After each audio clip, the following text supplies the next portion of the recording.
on the details on your screen.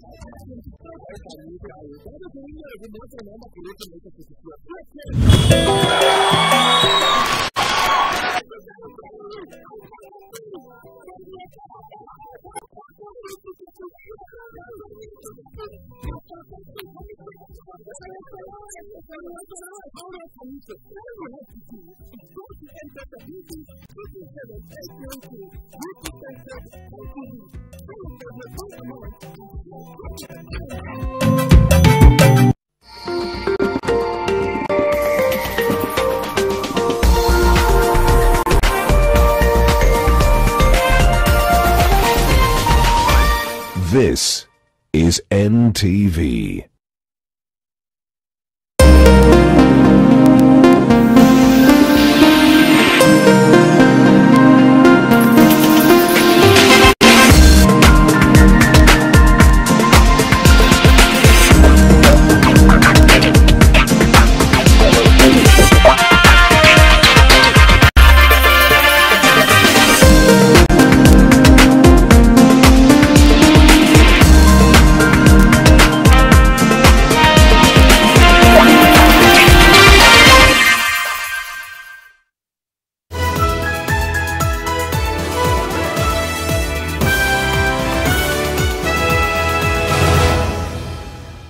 A very good evening to you. Thank you for joining us. You're watching NTV Weekend Edition. It's the 10th of January 2021. The highlights. Tonight, coming to terms with the brutal murder of an entire family by their own. The boy grew up very well, very obedient. He went to university. He started could be to change. Boy suspected of wiping out kin speaks on the motivation. Sisi wote kaongo mzima hatujasikia maneno kama hiyo. Also tonight, don't tell us about tribes. We want to have a conversation about every hustle.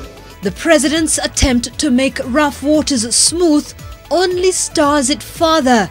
DP Ruto and his fierce watchdogs fight back. And I really want to request the president that he needs to correct that position.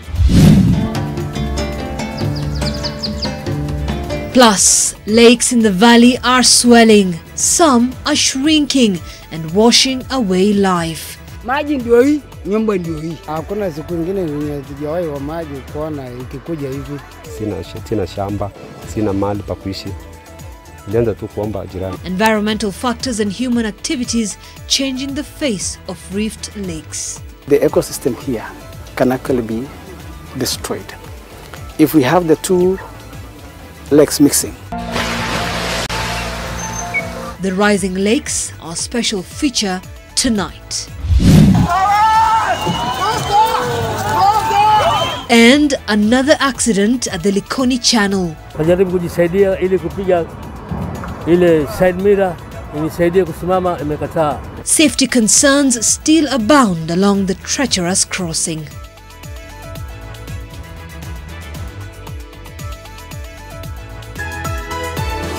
This is Weekend Edition with Zainab Ismail. Glad you could join us on the sign language interpretation this evening as Flora Tieno. And we begin with a developing story which has left the nation in shock. Lawrence Warunge, the key suspect in the murder of 4 close family members and a casual laborer in Kiambu County, has told detectives the decision to wipe out his kin was as a result of a strained relationship with them. Close family members and friends describe Lawrence as a quiet boy whose life may have taken a wrong turn when he joined university. Gina Kirori starts us off with the gruesome details. At the home of David Warunge, funeral plans are underway. Sad emotion written all over their faces. A bizarre turn of events at his brother Nicholas Warunge's home Tuesday night, which ended in the brutal killing of 4 family members and a domestic worker, has left Kangogo village in Kiambu County in shock. The family is still coming to terms with the bloodbath. Actually, the relationship with the family was very cordial. And the boy grew up very well, very obedient, until he was schooling in a very good school. Until he finished his Form 4, he went to university. He could be to change. DCI detectives say his nephew, Lawrence Warunge, who is in police custody, has confessed to masterminding the heinous crime. Sources within the DCI say the 22-year-old statements say, and I quote, "Everyone in his nuclear family had been speaking badly to him, which pushed him to the decision to eliminate them. He wanted to wipe out his entire family, including his 2 sisters, but they were away at school at the time." Sources tell us that Lawrence's statement shows that on the night of the incident, his first stop that evening was the quarters of their casual laborer, identified as James Kinyanjui. After killing Kinyanjui, he proceeded to the main house and took out his mother, brother, father, and finally his 13-year-old cousin, Maxwell Jenga, by stabbing each several times. The mother had never even came for any help that the children or the boy is misbehaving. He has never had any quarrel. Lawrence then reportedly changed his clothes, packed up and proceeded to Mai Mahio, where he disposed of evidence in this pit latrine. Lawrence insists that he acted alone, but police are also questioning his girlfriend, Sarah Mudhoni.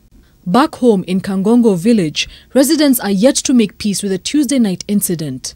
Tumeshangaa naye sana. Sisi wote Kangongo mzima hatujasikia maneno kama hiyo. Mimi namuonanga akiwa mtoto mzuri, juu hata wazazi wake najua wazazi wake pia sio wabaya. The burial service for the 5 victims is scheduled for Thursday. Gena Kirori, NTV. Very shocking incident indeed. Well, to politics now, and barely 24 hours after President Uhuru Kenyatta gave them a dress down, Deputy President William Ruto and leaders in his corner are fighting back. The leaders describe President Kenyatta's sentiments that it may be time to look elsewhere for a president as retrogressive. DP Ruto says the national dialogue must shift from ethnic coalescing to issues. Leila Mohammed has more. A Sunday morning service in Kayole provided the platform for Deputy President William Ruto and leaders allied to his cause to respond to a Saturday pronouncement by President Uhuru Kenyatta that it may well be time for another community to lead the nation. In the next State of the Nation address, I want to request President Uhuru Kenyatta to correct the things he did yesterday in Kakamega. Anything you say, even a joke, is taken seriously. It's part of government policy. We must and we need to change the narrative and the conversation of our political engagement away from ethnicity and away from ethnic and personality-based politics. The dreams of those hustlers that I represent, and the dreams of the hustlers and the children of hustlers that I represent, those dreams cannot be achieved because ati mtu moja ya kabila yao amefika kwenye wanataka kufika. The Deputy President holding that the conversation should be about issues and not ethnic units. Many of the people who were talking yesterday, they were the ones who are telling me, you cannot support another Kikuyu. And I told them, I am not supporting Uhuru Kenyatta because of his tribe. I am supporting Uhuru Kenyatta because we have a plan that will transform this nation. In Kayole, DP Ruto also endorsing former Starehe Member of Parliament Bishop Margaret Wanjiru for Governor of Nairobi under the United Democratic Alliance Party. Wanjiru says the next county boss should be decided through a ballot. Huyu mama naitwa Anna or Ann Kananu, whatever her name is. Na muomba tu huyo mama ajiheshimu. Aseme hata hii vita ya governor sitaki. Kwa ajili, wacha nikwambie Ann, ile maombi watu wa Nairobi wanaomba ni maombi ina uchungu. The leaders also addressed a gathering in the estate, taking issue with the Building Bridges initiative proposals. It is not a must. It is not a condition that William Ruto or anybody must be president. But it is a must that we must all sit on the table. Watu wasilete pressure. Utulie bana. Relax. Bado hatujaongea hii maneno, tumesema tu mtutafutie nafasi kwa hiyo meza. Msipotutafutia nafasi tutashuka na hiyo meza, sisi wote tukulie chini basi. Leila Mohamed, NTV. Well, as those leaders were responding to his pronouncement, President Uhuru Kenyatta and ODM leader Raila Odinga spent Sunday inspecting government projects in Kisumu County while steering clear of politics. The president has issued fresh directives that the construction of Jomo Kenyatta International Stadium in Kisumu be completed by April 2021. That means that the contractor has 3.5 months to hand over the 1.4 billion shillings project, which expected to host the Afri-Cities Conference in November. Also present during the 20-minute tour was Kisumu County Governor Anyang' Nyong'o and Devolution Cabinet Secretary Eugene Wamalwa. Only 3 months ago, the president made a similar impromptu tour of the construction site, while Raila was at the stadium last month and pointed out the need for further structural adjustments in the project. The 12,000 capacity stadium will hold changing rooms, a media center, a boardroom, modern ablution block, 8 lanes, running track and a spacious parking lot. Turning our focus to the COVID-19 pandemic now, with some grim statistics. The disease has claimed the lives of 32 health workers in the country since last March. This is according to the Ministry of Health, which says a total of 3,068 health workers have tested positive, while 87 new cases have been recorded in the last 24 hours after analysis of 3,766 samples. This raises the total caseload to 98,271. Of the new patients, 78 are Kenyan and 9 foreigners. Sadly, the death toll had increased by another 6 more people, raising the death toll fatalities to 1,710. 67 more patients have, however, recovered from the disease, 55 of them at home and 12 at various hospitals, raising the count to 80,875. 676 patients are hospitalized countrywide, 32 of whom are in intensive care units, and 2,142 patients are under home-based isolation and care.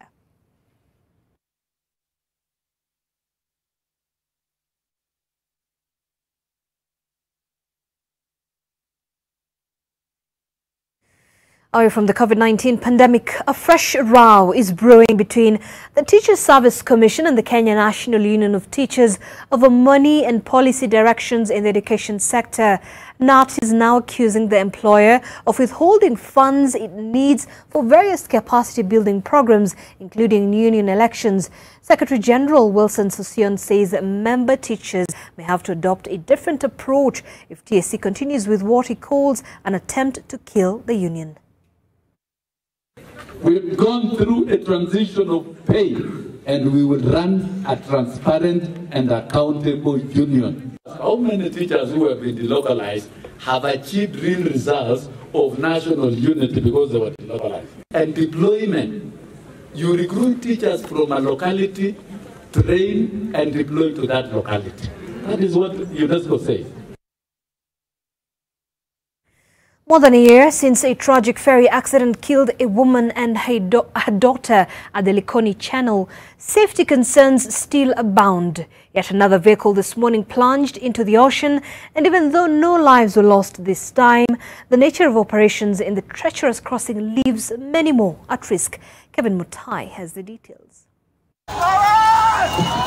This Pullman's Tours and Travel bus is captured slipping off the ramp while trying to drive into the ferry when the worst happened. The driver of the bus says wet weather may have contributed. Nikifika kuingia kwa ferry, kateleza na maji ilikuwa karibu. Kajaribu kujisaidia ili kupiga ile side mirror inisaidie kusimama, imekataa. Witnesses say local divers swung into action and rescued the driver and conductor, who were both trapped inside the bus as it slowly sank into the deep waters of the channel. Moments later, security officers from the Kenya Navy, Kenya Coast Guard Services and the Kenya Ferry arrived and successfully retrieved the bus. Tukajaribu kupiga kelele huko sababu kuna Navy pale. Tukasikia sauti tuambua Navy wanasema nini, wanangoja oda. Kungoja oda ikabidi sasa gari nazama, tufanya nini? Na sisi tunajua kuogelea, tukaingia ndani ya maji sisi. Tukaingia ndani ya maji haraka haraka, tukasaidia mabiria wawili, dereva na mwenzake, tukachukua kamba tukafunga hiyo gari vile unavyoiona hapo. Fortunately, the bus had just dropped off tourists in Diani and was heading back to the island. We had our buses last night, 3 of them that crossed to Diani to take some of our passengers who are arriving on the charter flight. No guest was involved. We've seen reports in various social media where they're saying all the tourists were saved. So the bus was empty. It only had the driver and the helper. The incident has once again raised questions over the safety protocol for commuters and motorists crossing to either side of the channel. In December, the government commissioned a new floating bridge for pedestrians to reduce traffic on the ferries and enhance safety while crossing.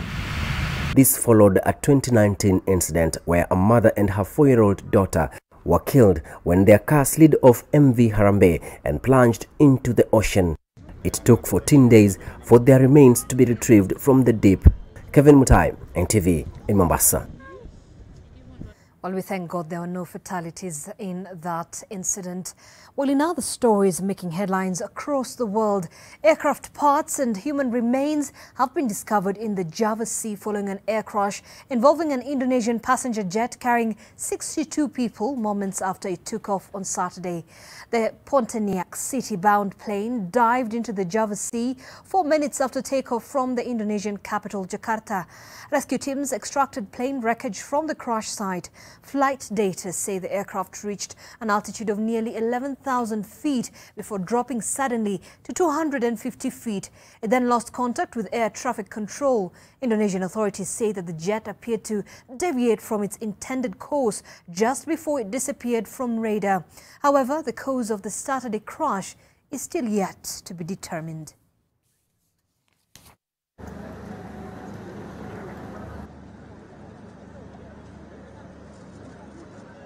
And on that note, we will be taking a short break. We'll be coming back with sports news, and right after that, we'll be airing that special report, The Rising Lakes by Zainab. Stay with us.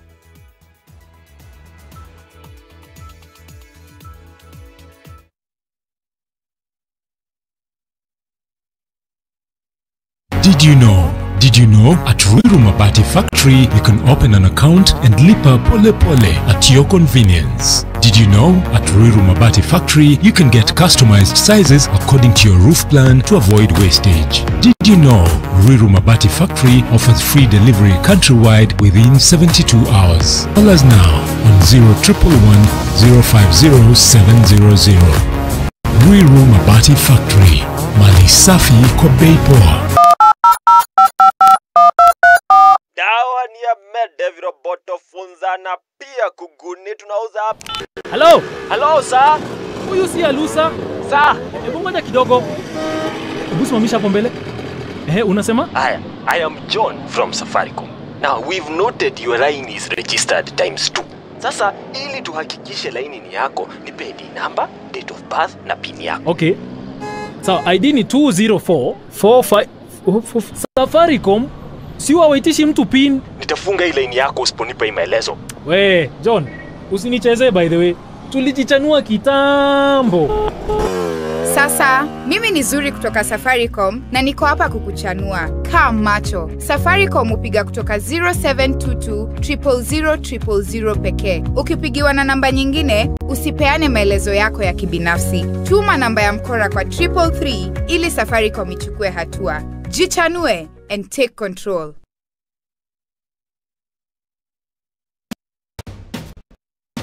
We started with 25 universities. We are now left with the 4 best universities fighting for the top prize. We did a story about forces impeding the end of FGM in Korea. My team and I did a story on FGM in West Pokot County. Nyembe za Uwasi. It's a story about cutters changing the narrative of FGM in Garissa County. This is a story that you've never seen before. We're inviting you, the viewer, to be part of our judging panel by voting for your top story. Select a plot of value-added land within Garden of Joy Gated Community off Koma Kennel Road, Machakos. Now ukwamue January na 21K with Optiven. Call us now on 0790 300 300. Welcome to our new office. wonderful sight. Just imagine 1, 2, 3, 4. This is where the parking is, and then the warehouse front door here, the reception here, and the fridges here. The lorry's entrance there, and their exit there. One way only. What is it? So where is the building? Fast, stress-free construction. Get your factory-made buildings in 10 weeks with SafBuild. Order yours now. SafBuild, a quality building solution from MRM.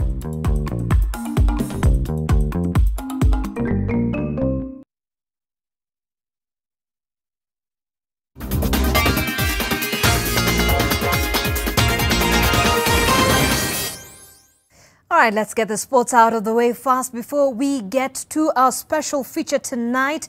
And Portuguese tactician Carlos Manuel Vaz Pinto has been appointed the new head coach for Kenyan champions Gor Mahia on a 2-year deal. Pinto takes over from Brazilian Roberto Oliveira, who parted ways with Kogalo due to lack of the CAF a coaching license.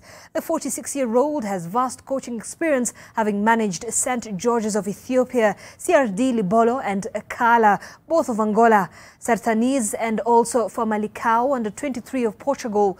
Poster Rangers coach Sami Pamzo Omolo has been Gor Mahia's interim coach in the CAF Champions League, where they dropped to the Confederation Cup after losing 8-1 on aggregate to CR Belouizdad of Algeria. Gor will play Napsa Stars of Zambia in CAF Confederation Cup playoffs in February.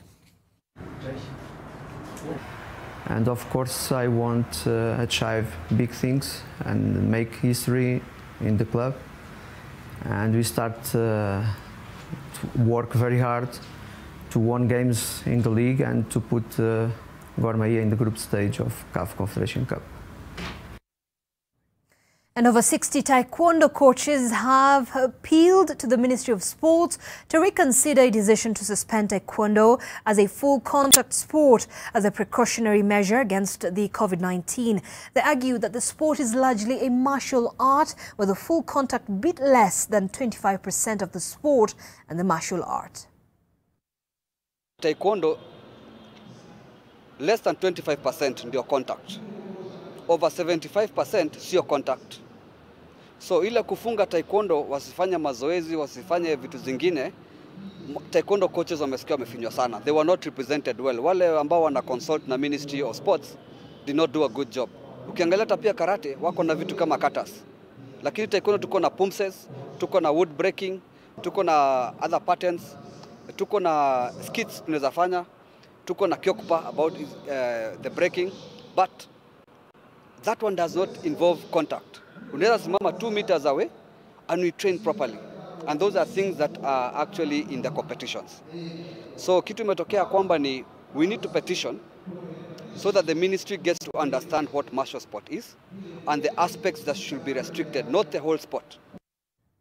While still on football, Manchester City beat Birmingham City 3-0 at Etihad Stadium to reach the FA Cup 4th round. 2 early goals by Bernardo Silva put Pep Guardiola's side in full control before Phil Foden's strike made it 3-0 before half-time. Meanwhile, Mount, Werner, Hudson-Odoi and Havertz were on target as Chelsea thrashed Morecambe 4-0 at Stamford Bridge. Elsewhere, Crawley Town beat Marcelo Bielsa's Leeds United 3-0. Tonight, Newport County FC will take on Brighton at Rodney Parade. Which one you'd fancy today? City taking the low route again. Foden. Oh, brilliant. Absolutely brilliant. A magic wand. Casts a spell. And on that note, let's take another quick break. And when we come back, we will be bringing you that special report. Stay with us.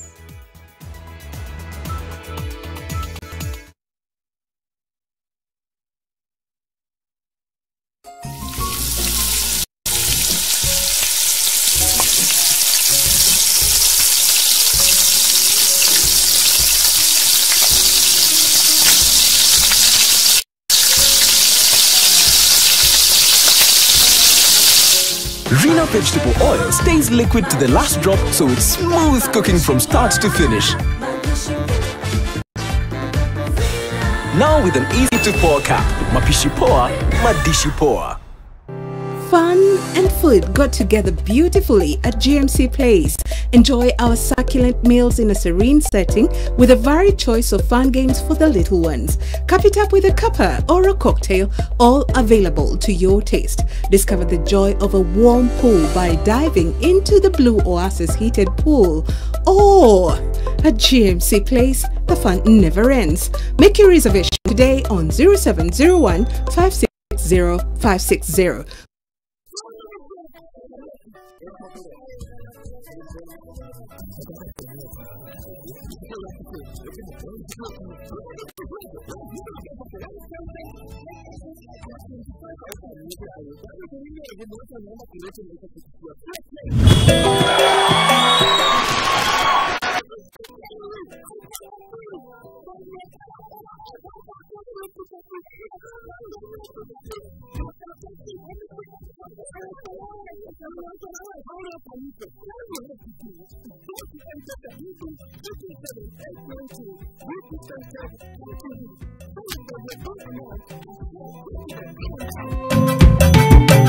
That's when she replied, "Give me one good reason to stay with you."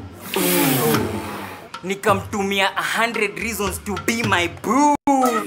Akanisho unabonga sana kwa text lakini in real life when I'm timid. Hapo nika get minutes ya kupaint picture vivid.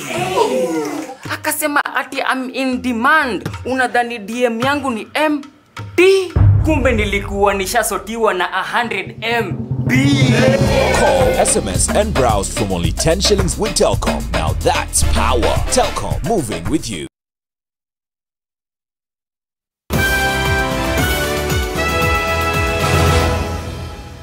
Welcome back, and let's get to it now. In 2019, Kenya experienced the highest rainfall amounts since 1961 as the effects of climate change continue to be felt back home. In the Rift Valley, the devastating effects of global warming coupled with human activities and tectonic movements are leading to swelling of mass water bodies and displacing thousands from their homes. A government task force probing the phenomenon has returned its verdict, which says most affected communities may never return home due to changes to landscape, maps and demarcation of riparian land. Part 1 of the Rising Lakes by our science editor Zainab Wandati starts now.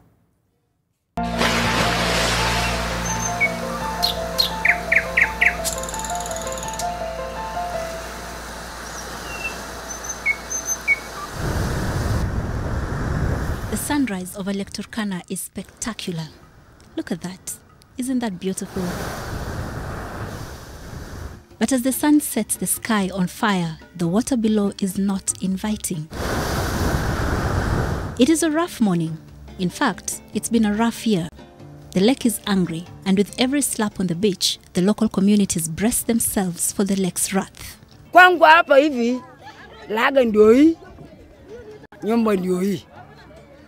Mimi nakaa kwa maji, je, live kabisa, Mungu mmoja, hata nikupeleka wewe saa hii. Kwa maji je, maji ndio hii, nyumba ndio hii. Hakuna siku nyingine yenye tujawahi wa maji kuona ikikuja hivi. Ingawaje ikienda ilikuwa karibu iende ifike mwisho. Lakini tunaona kana kwamba ilienda bado inasonga, lakini inaona imetulia kiasi. Upepo sasa ikikuja inapeleka mpaka huku. Na upepo ikisimama inarudi kidogo, upepo ikikuja ndani ya nyumba mpaka unashinda unatoka nje na maji ndani ya nyumba. Kisha asubuhi unasikia maji naenda kuisha. See that tree over there, the one dry just beyond the water over there? That is a doom palm along with all these other trees. None of them are aquatic, which means they don't naturally grow on water. Now why am I telling you this? Because that's where that tree is. That's where the shoreline of Lake Turkana was. That's about 150 meters from where we are standing. Nilikuwa naishi huko. Bahari ikakuja ikamaliza hapo yote mpaka manyumba, ikamaliza mpaka hata mbuzi yangu nilikuwa nachunga ikamaliza yote. Sasa nikaokoa watoto na nikajiokoa nikaenda nikaishi. Hapo yote imebaki kila kitu. Unaona magati ndio ile huko. Tukakuja bandari, bahari ikatusumbua sana. Tuna baadhi wetu tukiwa members wa daraja BMU aswa waliathirika pakubwa, na wale manyumba zao zilibaki ndani ya maji. There are people ambayo wanaishi the fisher folks like now upande ya Todonya, wale wanaishi kabisa karibu na bahari on the shore of the lake. So since lake has flood, those people have just been moving. To date, at least 3,000 households along the shores of Lake Turkana have been displaced by the floods, and the more land and homes it takes, the lake just wants more. Tuko huko mbali huko. Bahari hatukuja basi toka huko tutakuja hapa hivi. Na bado bahari tena tunachukua hapa na huko mbali. Akina baba zetu walikuwa nasema haya maji ilikuwa imekaribia town ya Crocodile. Na hiyo ilikuwa kama historia. Ikafika kiwango yenye mimi pia nimekuja kushuhudia kwamba kumbe haya mambo ilikuwa ni ya ukweli. So sasa lake inarudi mahali ilikuwa tena. Na unajua hao wakati lake ilikuwa ina move, hao walikuwa wanafuata bahari ile. Iki move hao wanafuata. Then now the juice flooding ilianza, sasa lake ilikuwa inarudi mahali ilikuwa. So imemovisha hao mpaka. Lakini hata ninaona kama Crocodile wasipojichunga kabisa, Crocodile town yote itakuwa lake. Because like now the other side huko ukienda upande ya Impresa, tulifuata hiyo kijiji mpaka huko chini ndio ipitana na mali inaitwa Nakira. So maji imeenda mpaka huko, imesako hivi, anani watu wako katikati hapa hivi. Crocodile town is about 3 kilometers from the Lake Turkana shoreline. The locals estimate that already the water has moved 400 meters from the original shoreline. Now they find themselves trapped, homeless, frustrated, hungry, and constantly running for their lives. Nasema Mungu huyu, haja wewe na mimi. Haja wewe na mimi. Uliniumba ama hujaniumba? Some have been lucky to rebuild their homes. Others, like Priscilla, have no such luck. Having been displaced twice already by the swelling lake, she now sleeps outside her mother's hut with her toddler. Huko tu unajenga bure hivyo. Jioni kifika jioni nalala hapa. Kuanja hii. Kuanja hii. Sasa kama hakuna mahali pa kujenga, unajenga hapo sasa bari unakuja inamaliza. Unajenga, unajua bari kama sasa mpaka mbuzi kabaki hiyo kidogo ndio ile. But what is it that has made the lake so furious? Sijui sasa hatujajua ni kwa sababu gani, mara ilipohomo, mara sijui wapi, Taugan, lakini tunasikia kwamba pande hii ndio maji inakuwa mingi, sijui sababu gani. Further down the valley in West Pokot County, communities living around the Crocodile Dam lived in fear of the dam spilling. This past year, the water levels in the dam rose to its highest level ever. Sehemu hii, ukiangalia sehemu ilikuwa mbali sana na wakati nilikuja hapa. Sasa hii maji imekuja kwa kiwango kikubwa sana. Maana mwanzoni wakati nikiingia hapa maji ilikuwa ni kama mita 400 sehemu ya chini. So sasa hizo ukiangalia unapata imejaa mpaka imefikia zile boma zilikuwa sehemu ya chini upande ya bahari hivi. When the flood warning was issued, the dam was just 1.8 meters shy of spilling. William Lodomo is a village elder in Riting village, where he's lived his entire life. When Crocodile Dam was built, he was there. In fact, he tells us no one has ever thought that the water would rise so high. Hata Wapokoto wale walikuwa wakiishi hapa, wengi walikuwa wakiishi ndani ya bahari. Mashamba ilikuwa naipa hapa kwa sababu ya hii maji ndio imefanya namna hii, lakini wenyeji hawakujua ya kwamba hii maji inaweza kufika kiasi hii.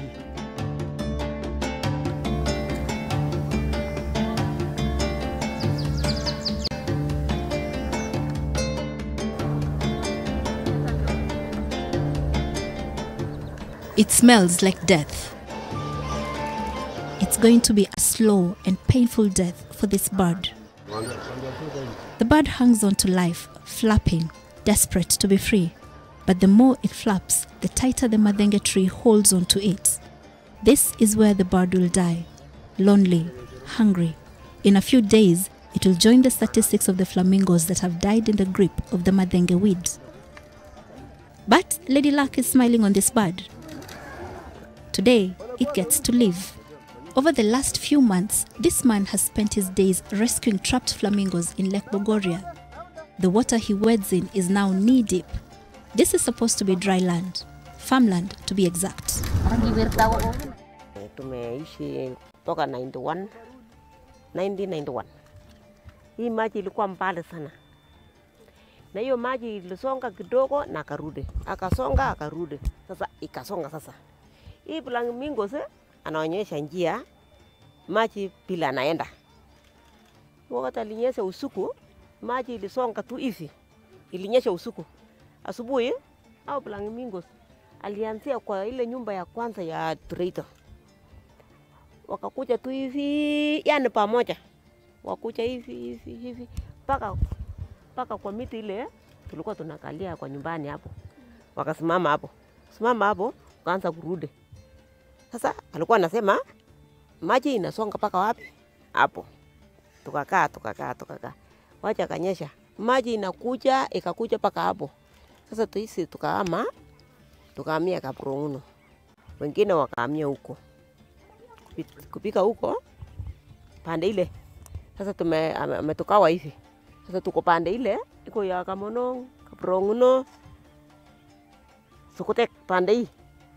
Sasa kupika huko tena hii maji imesonga hivi. Sasa ametupikisha tena kwa pande ile. Sasa saa hii tuko na shida sana. Pande hii hakuna shamba, pande ile ingine hakuna mali tunaishi. Ndio shida sasa, maji wametukopa kila kona. Nyumba yangu ilikuwa huko pale. Na wasasi wenye walinizaa hao ndio walikuwa kwanza kutoka huko shamba.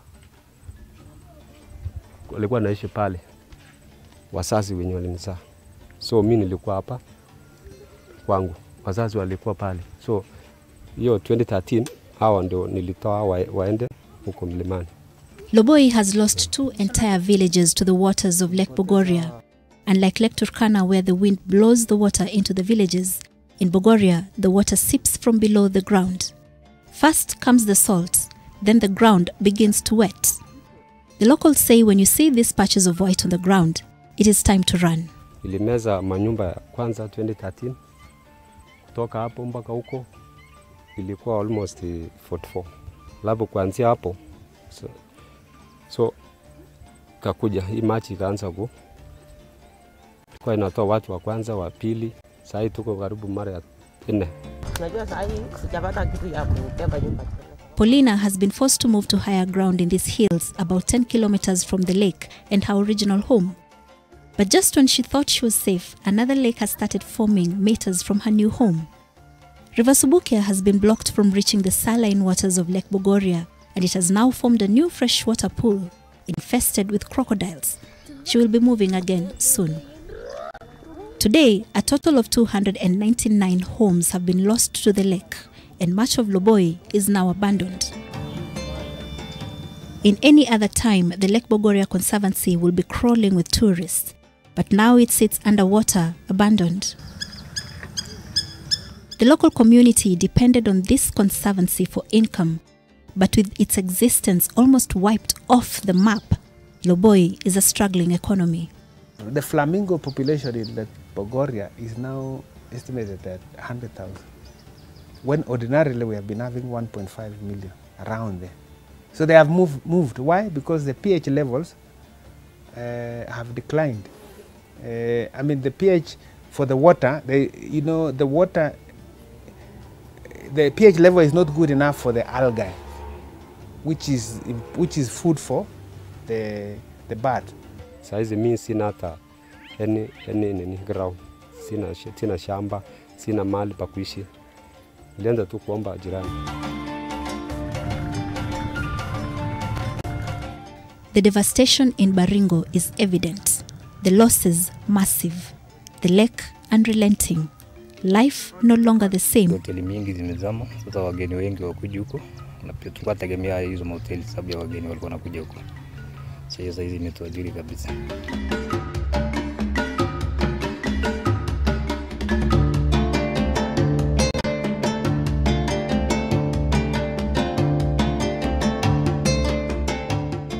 The topography is changing. This used to be one island, but now it has split into 3. Hapa hivi inaitwa Kokwa Island Primary School, ni day and boarding. Before maji kuja hapa hivi ilikuwa ni mainland bado. But as you can see now, floods imekuja ikachukua maji ikasongeza, so wakafungua gate the other side ndio wanafunzi wapate kuendelea na masomo. Until a few months ago, these two islands were connected by a bridge. Now the bridge is completely submerged, gone without a trace.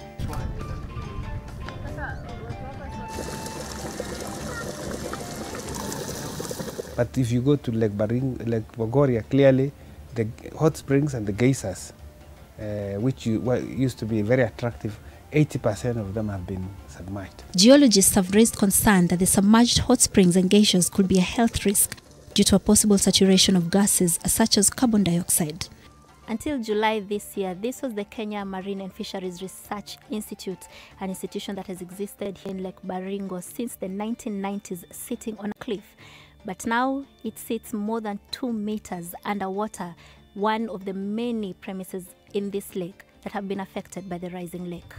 Apart from the water which is flowing to Lake Baringo, there is also underground water coming up, and there is no outlet in Lake Baringo.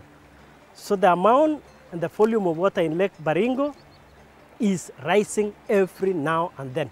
The situation here is really devastating. And our people have lost livelihoods, and our people also have lost businesses.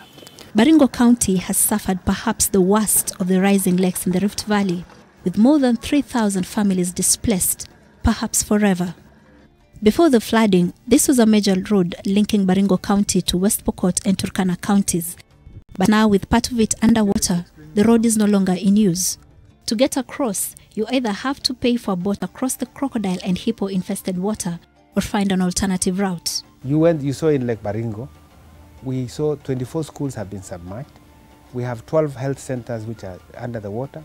Most of the roads are under the water. In total, the lake has risen almost 15 meters, rising. That is, you measure the height of that water, calculate against the area of that lake when it is normal, calculate the volume, and then you'll find that there is an enormous amount of volume of water that has come in. There's very little evidence left to show that people used to live here before the lake came. And if you look beyond the trees, you'll just see some remnants of roofs. But now, when the people ran away to find safer ground, the crocodiles took over the homes that they left. And just beyond the trees over there, that's the remains of a roof, and there's a giant crocodile on that roof.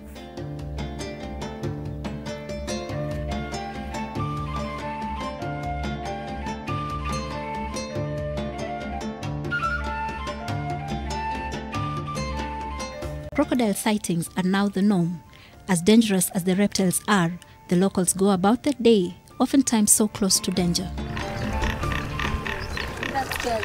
The predators will, however, not stop them from swimming or fetch water whenever they need it. This is their new normal. Tukiamka asubuhi, kitu kama saa moja jua inakuja kidogo. Inakaa tu kwa mawe. Sasa inasindwa asubuhi, watoto ako hapo. Sasa hata mama mimi nakaanga sana.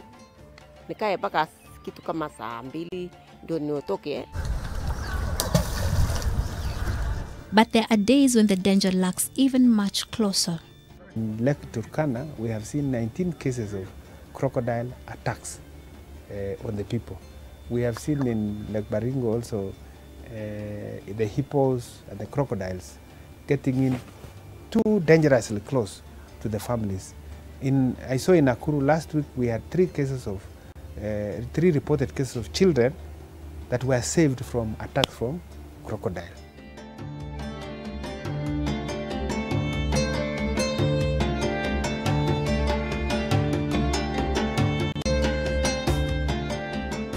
Kihoto village in Naivasha exists in constant distress. Sitting on the shores of Lake Naivasha, the locals here are no strangers to flooding. After restoration of Mao way back in 2010, the level of the lake started increasing, and it increased all the way, not only Lake Naivasha, but 2009 it was drying to an extent of going as low as 1370 something meters.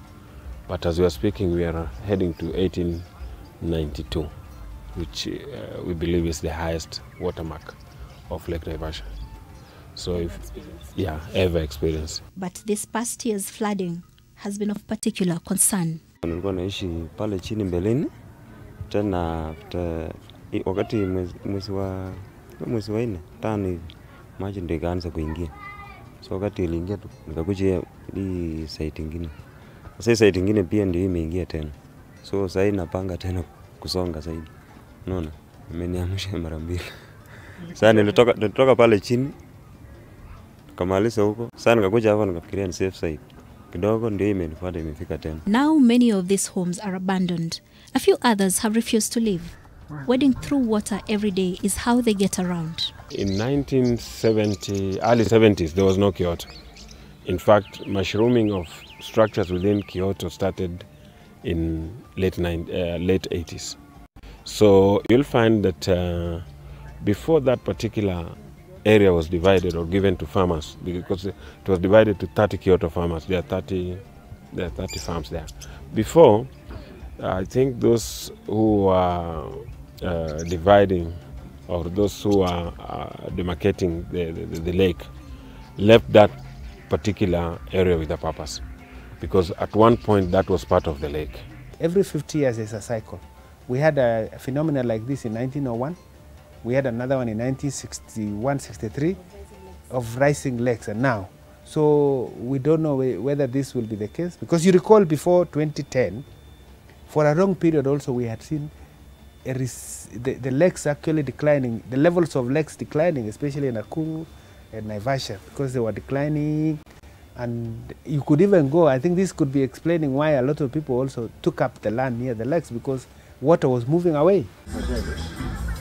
The rise of Lake Naivasha has been blamed mostly on human activities and the government either looking the other way or facilitating encroachment. Some of the plot owners or farm owners had encroached the riparian land to an extent of building even permanent structures within the riparian land, which is prohibited. Anybody is not allowed to do or to build any permanent structure within the riparian line. This is also a reflection of the fact that there may have been poor governance at some stage in the way we manage riparian. That some people have been allowing people to settle near the lake or just on the riparian. But in Nakuru, you know, we found a group of people that were really, you know, hard hit.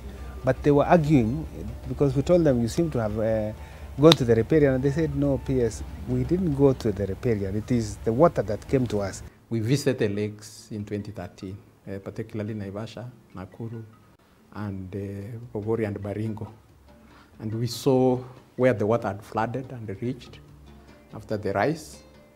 And the impact was actually significant. For example, when we went to Olokoko Island, we witnessed that one of the health facilities that was just a little bit up the slope was already fully underwater.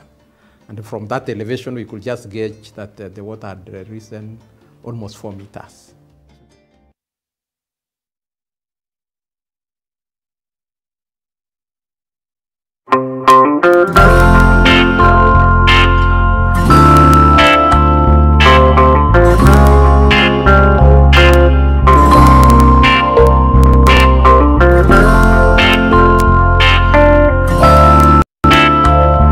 Breaking news from Molfix. Let's see what they're developing right now.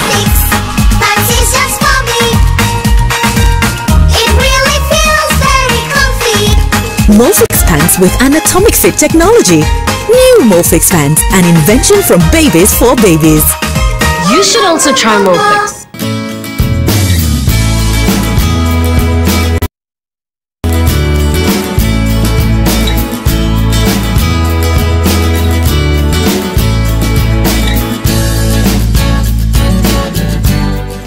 We offer courses in journalism, business management, human resource, ICT, among others. For more information, contact us on the details on your screen.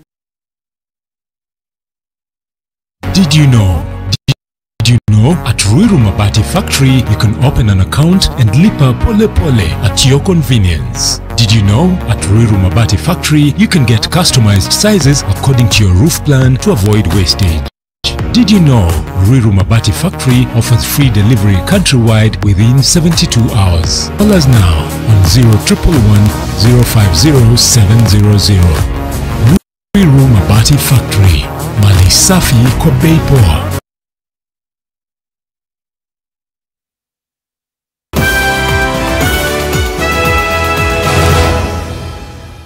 Now, Kenya's Rift Valley has a string of 8 lakes that provide diverse habitats. But as most of these lakes rise, there are 2 that have done the opposite. Lakes Magadi and Kamnarock are believed to be suffering the impact of human activities, pushing water levels so low that locals are worried that the lakes are facing extinction. Part 2 of the rising lakes begins now.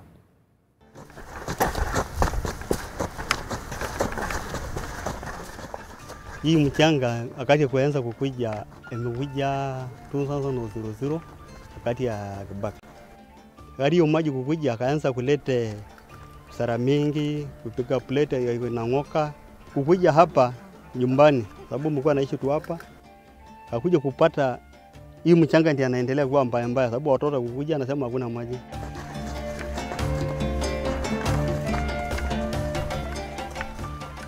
I could walk like this for hours, maybe even all day if I keep the same pace, before I can hit water. Everywhere I look, nothing but sand this way, nothing but sand that way. This is actually Lake Magadi that I am walking on. A lake that now looks like this, 30% of it. This was all water a few years back, but now it has now been taken over by silt. And in order to find the water, you have to dig 10 meters below my feet.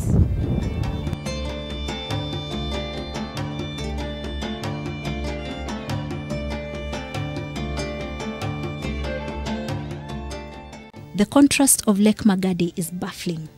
Sitting in the Rift Valley, one would expect its waters to be rising like its siblings in the rifts. But here, the water is disappearing. Maji mlikuwa anaenda Maimayu, mmoja ameenda na Rajangare, mwingine mlikuwa anaenda pale duka moja kwa anageuza hivi, anaenda huko Vandele ya huko kiwanja nyingine iko hapo. Kwa hivyo maji kwa donga Vandei. Sasa hizi ni mashamba ya watu wameletwa na mchanga tu na maji. The locals blame the siltation on infrastructure projects in Maimahiu and Suswa areas, such as the construction of the standard gauge railway. These projects are believed to have redirected floodwaters, causing it to cross through farmlands, sweeping away all that loose volcanic soil into Lake Magadi. Tata Chemicals depends on Lake Magadi to remain in business. Over the last 10 years, a thick layer of silt estimated at 8,000 tons per storm has been deposited into the lake, impacting on 40,000 members of the community and the business operations of the company. The quality of trona from the lake has also been affected. Watu wengi akaanza kuhama sababu hiyo maji hata mtu kukunywa iko na ile ugonjwa ambaye anaitwa siji cholera. Ile kipindipindu sasa ndio watu wakaanza kutorotoroka sababu hata kuchimba nakuwa kasi ngumu, hata kubomoka nakuwa kasi mbaya. And in order to stop the lake from dying and stay in business, Tata Chemicals spent 340 million shillings to build dikes. This, however, was not successful, and despite the failure, the company is trying again, this time diverting the silted water away from the lake. And the results are promising. Now streams have started to flow into the lake, believed to be coming from beneath the ground. Not far from Lake Magadi is a smaller lake known as Little Lake Magadi, but the local Maasai community calls it Naisike Engida. This little lake has no known inlet or outlet. Its waters are so saline that the locals believe it kills anything that touches it. This little lake is now giving life to Lake Magadi through the underground streams. When you look at it, it looks like an open field of grass with just patches of water in it, right? It might look like that, but this is not a field of grass. This is in fact Lake Kamnarock on the floor of the Kerio Valley escarpment. Lake Kamnarock is found in Baringo County, and it is a lake that is quickly disappearing off the map of Kenya. Here's why. While other lakes across the country are rising, especially in the Rift Valley, this lake is drying.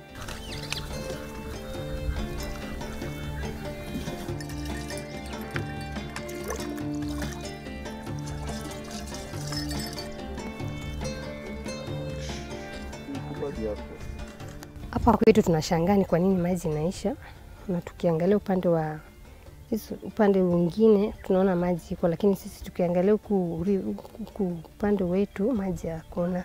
Sasa tunashindwa shida iko wapi. Tungetaka wataalamu watuambie shida iko wapi. Mto imekuwa mzuri kitambo mpaka 2010 ndio ilianza kumwaga maji pale kwa outlet. Ikamwaga maji mingi ndio mpaka ikakauka. Alafu sasa ikakaa mpaka hata wakati between 2010 2011 hapa ilikuwa pengine tulikuwa tunachezea mpira pale juu. Lake Kamnarock is one of 3 oxbow lakes in Kenya. The lake is bleeding and no one seems to know why. There was a time when the lake played host to 20,000 crocodiles, the highest population in Africa after Lake Chad. It also had 400 elephants and many other mammal species. This is what's left of it now. In 2014, the county government tried to save the lake, accusing the locals of silting it to death through farming and deforestation. The county proposed a solution to stop further bleeding and hired the locals to do the job, building dikes. Between 2014, ndio sasa maji ikarudi karibu ifikie ile kiwango yake zamani. Lakini kuna shida moja ni vile serikali walianza kutengeneza hii barabara ya Inamoi Parweza. Ndio sasa kukawa na mchanga mingi kwa barabara.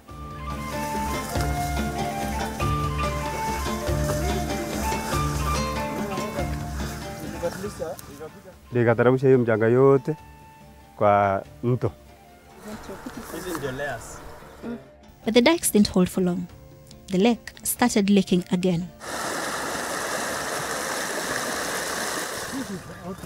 Original outlet. Sasa vile tulijaribu kuzuia na hii magunia, ikawa ni ngumu kidogo, wakajaribu bandi ile penye ikuweka magunia. This outlet here is suspected to also be one of the reasons why Lake Kamnarock is drying up. This water goes all the way to River Kerio, which is on the other side there. And the locals here say the reason they're concerned about this outlet is they have tried to seal it so many times, but every time they try to seal it, the lake just finds another way and the levels still keep going down. The only thing that the government can do is to remove the siltation and try to change the outlet because it's a bit direct. Hii lake ifanyiwe excavation. Immediately maji inaisha, wa excavate, ndio mto isustain maji. Alafu watafute kuna vitu kama hizi carbon boxes wachashe kila mahali penye maji inapitianga. Na wacharibu waweke invest hapa kwa wingi. Alafu wenyeji nao watasaidiana ku conserve lake.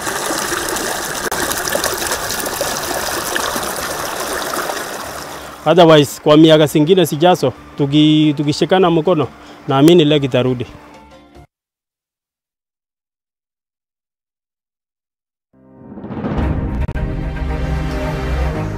It was one of the most significant takeovers in Kenya's banking history. 15 months after the buyout, is National Bank on sound capital footing? Has the COVID-19 pandemic derailed the bank's aggressive recovery of bad debt? How does the bank see risk pricing evolving in the present state of the market? In the next edition of Business Redefined, we host the Managing Director of the National Bank of Kenya. That's when she replied, "Give me one good reason to stay with you." Nikamtumia 100 reasons to be my boo. Akanisho unabonga sana kwa text lakini in real life when I'm timid. Hapo nika get minutes ya kupaint picture vivid. Akasema ati I'm in demand. Unadhani DM yangu ni MD? Kumbe nilikuwa nishasotiwa na 100 MB. Call, SMS and browse from only 10 shillings with Telkom. Now that's power. Telkom, moving with you. We started with 25 universities. We are now left with the 4 best universities fighting for the top prize. We did a story about forces impeding the end of FGM in Kuria. My team and I did a story on FGM in West Pokot County. Nyembe za Uwasi. It's a story about cutters changing the narrative of FGM in Garissa County. This is a story that you've never seen before. We're inviting you, the viewer, to be part of our judging panel by voting for your top story. Select a plot of value-added land within Garden of Joy gated community off Koma Kennel Road, Machakos. Now kuamue January na 21K with Optiven. Call us now on 0790 300 300.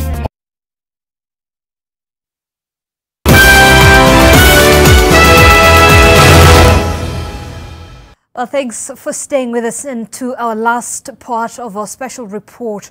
Well, in the last 15 years, Kenya has experienced 43 cycles of flooding. When the lakes began swelling, the government dispatched a team of experts to investigate the cause. It found that the phenomenon started in 2010 due to climate change, human activities and tectonic movement. Here is the third part of the rising lakes. Since 2010, for the figures I have here is that the lake that has increased most in terms of size and level is Lake Baringo. Lake Baringo used to be 124 square kilometers, but now it has increased by almost to 270 square kilometers. So the increase is above 130 square kilometers, or nearly 110% increase in the level. The second lake which has increased is Lake Nakuru, which has increased by 84% of its original level.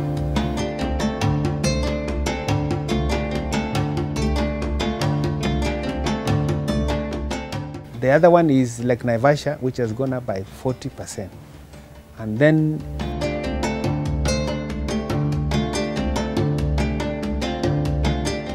Elementator is around 13%. Bogoria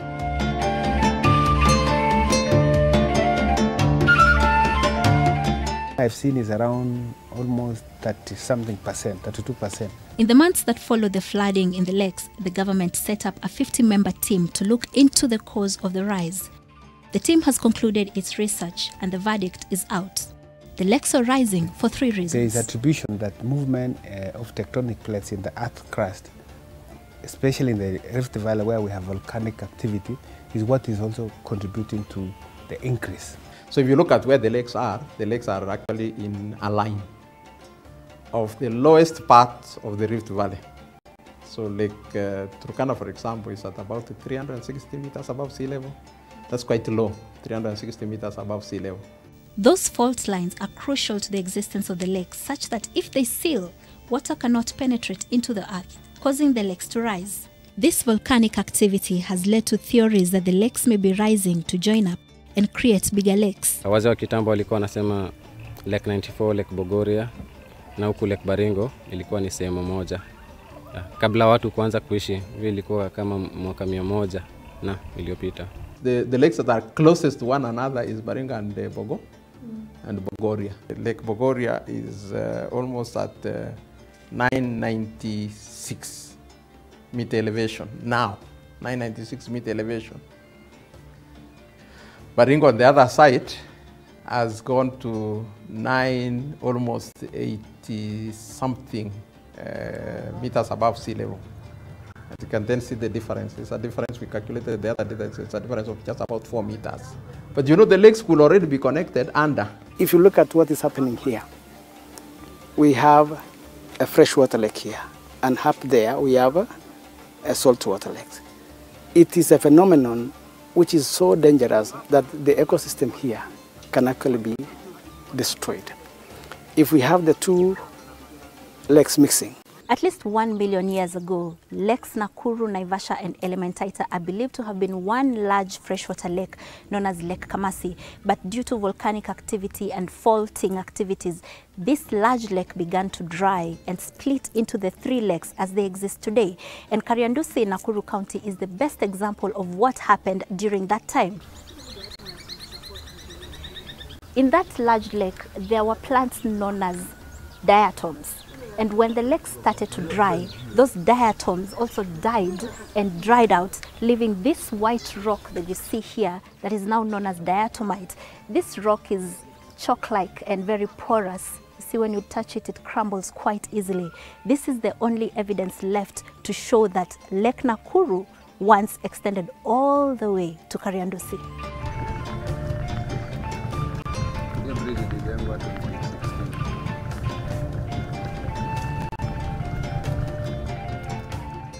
The government report identified climate change as another possible reason. The research established that the water levels in the lakes began rising in 2010. Before January 2010, many of the lakes had started drying, causing concern among scientists. But the October to December short rain season of the same year turned things around, and by 2013, the rains had reached a peak, making the increasing water levels noticeable. We were hoping that with the time, then the rains maybe will cease and go back, but the rains didn't cease. In fact, the rains increased in 2018 in response to a phenomenon we call Indian Ocean dipole, where the Indian Ocean waters are warmer, and when the Indian Ocean waters are warmer, there's more moisture. Since 2011, we have had 43 periods of floods. It's like every year we have about 1.7 or about 2 floods are occurring in a year. The changing climate led to the third reason the technical team gave: landscape degradation and siltation. Our meteorological department has indicated that 2019 is a year that registered the most amount of rainfall since 1961. And we have seen also 2020 being a year that has a lot of rainfall. And therefore, because of the high amounts of rainfall, we have seen the other factor, which is the third reason why the lakes are rising, being the degradation. If you take an example of a cup of tea, put some sugar, keep on adding sugar, keep on adding sugar, you'll find at an extent it will start pouring out. And you might think that there's a lot of maybe tea, but it's not tea, it's only that. So the sugar in this particular case is like silts, sands, and anything that finds its way into the lake. What should be bothering us? Where is this siltation coming from and why? The next question the technical team had to answer is what to do about it and how to stop it from happening again. We just require quick money, around 2 billion shillings, to just quickly address emergency measures. But we require more money to now look at the road infrastructure, the schools.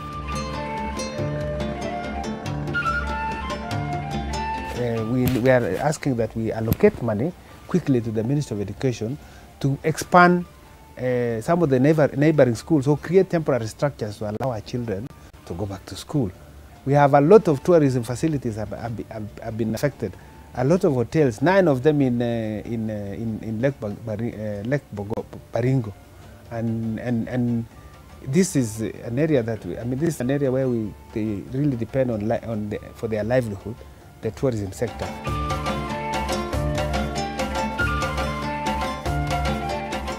In Lake Nakuru, we have seen a lot of villages taken up. Cropland is gone. We have seen families, some of them I know about 6 families that have, 6 people died in Nakuru out of stress. The exact scale of the economic and humanitarian impact of the rising lakes is still being assessed, but the government says the impact may have to include new maps. An estimated 21,000 hectares of land, some of which with legal title deeds, has been submerged. It's also bringing in a new phenomenon that actually requires us now to remark the water levels across all our lakes and establish new riparian boundaries. And this will likely be eat up more on where people had been settled, where it was not ordinarily a riparian, but now it is clear because when nature comes in, it is very unforgiving. So we are talking of potential cases of also resettlement and even land compensation for some of those that genuinely settled. They didn't know. They were innocent buyers. These short-term measures are expected to cost an estimated 840 million shillings over the next 3 months. In the medium term, the technical team proposed that water balance studies on all the lakes and their respective basins be done to inform the establishment of the higher watermark under the worst-case scenario in the history of the lakes. It is intended to help in clearly defining and demarcating the lake boundaries. The government has also been urged to consider buying off the affected areas to create a buffer zone. For the long term, the government says it will be focusing efforts in mitigating and adapting to climate change over the next 15 years, in line with the Climate Change Act, the National Adaptation Plan, and the Paris Agreement. To do that, Kenya needs money, a lot of it. We're talking about $62 billion or 6.2 trillion Kenya shillings required between the next year to mitigate and adapt against climate change. Clearly, that's a lot, and we have estimated that around 30% of that will come from our domestic sources, but 70% will have to come from international climate finance. With an estimated 5.1 million hectares of land marked as degraded in the country, mitigating climate change will involve restoring the degraded landscape. This, the government says, will be done through massive tree planting drives. Already talks are underway with the National Treasury to set up a tree growing fund with a target to put 2 billion seedlings in the ground by 2022. We need to go back to what President Moi used to tell us. Tupande miti, tuzuie momonyoko wa udongo. And you remember those days when he used to go, you have building of gabions, and there was a harambe where wananchi would come in. I think this is a clarion call that I'm calling upon all of us. Every ministry has also been instructed to set up a climate change unit that will ensure that any project each ministry undertakes, such as infrastructure, has taken into account the environmental impact. Our roads needs to be climate smart infrastructure, meaning that any new roads being built now must be sensitive to the fact that there is potentially effects of floods. That means the way you construct, the design of the roads must take into account that. So the question on every Kenyan's mind right now is, will the waters recede? That is a question that our team could not answer, because climate change is unpredictable. We never know now. The problem of the rising lakes cannot be solved. And I think I've said this before, that when water comes, it just comes. Unfortunately for the affected communities, there's no quick fix. But what's worse is that it might be a long while before they receive help, as COVID-19 strains government resources. For now, it's a waiting game, hoping that the dark and sullen clouds will give way to the sun's rays. Maybe then the lake won't be so angry anymore and they can return home. Zainab, Wandati, NTV. Well, what an eye-opening special report there by Zainab Wandati on all issues surrounding climate change, not only in the country, but globally as well. You can talk to us, continue giving us your feedback on our social media platforms. I can see a lot of feedback on our Twitter handle. The Rising Lakes, that's the hashtag at Zainab Wandati at NTV Kenya. You can also tweet me at Zainab Ismail. We'll be taking a look at some of your responses and feedback with regards to that report. And that brings us to the end of our bulletin this hour. Many thanks for your valid company. And this is where we say goodnight and stay safe. Our sign language interpreter this evening was Flora Tieno. My name is Zainab Ismail.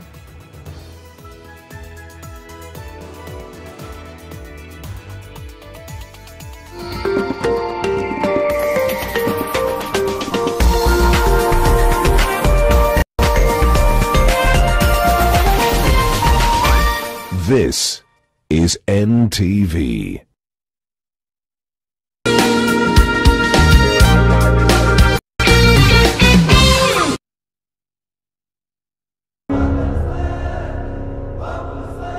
We are Nation, Africa's independent media brand.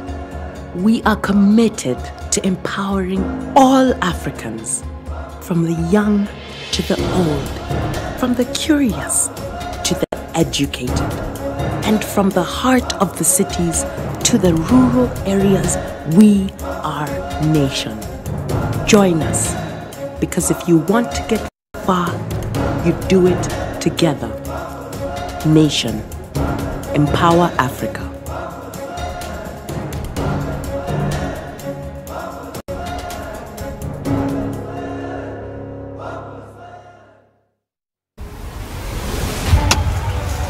Acha nikae kwenye mpini, hafi njaa.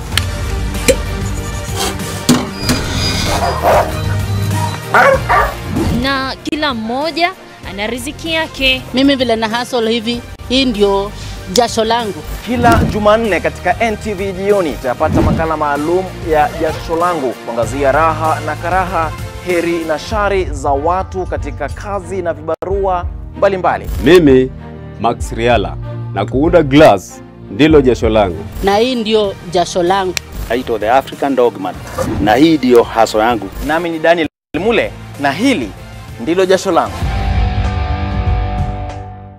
How many ways can you enjoy your Jameson? Well, with the taste so smooth, every pour is perfect for chilling, chatting, and connecting, and taking time out to toast life's little pleasures. So grab a glass and make room for others, because good taste doesn't have a time or place. Why? Smooth taste. That's why. Don't drink and drive. Not for sale to persons under the age of 18. Excessive consumption of alcohol is harmful to your health. We started with 25 universities. We are now left with the 4 best universities fighting for the top prize. We did a story about forces impeding the end of FGM in Korea. My team and I did a story on FGM in West Pokot County. Nyembe za Uwasi. It's a story about cutters changing the narrative of FGM in Garissa County. This is a story that you've never seen before. We're inviting you, the viewer, to be part of our judging panel by voting for your top story. Select a plot of value-added land within Garden of Joy gated community off Koma Kennel Road, Machakos. Now ukwamue January na 21K with Optiven. Call us now on 0790 300 300.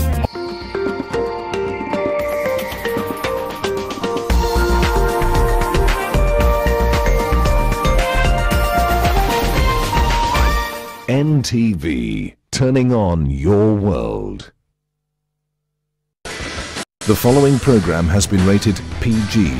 It may contain scenes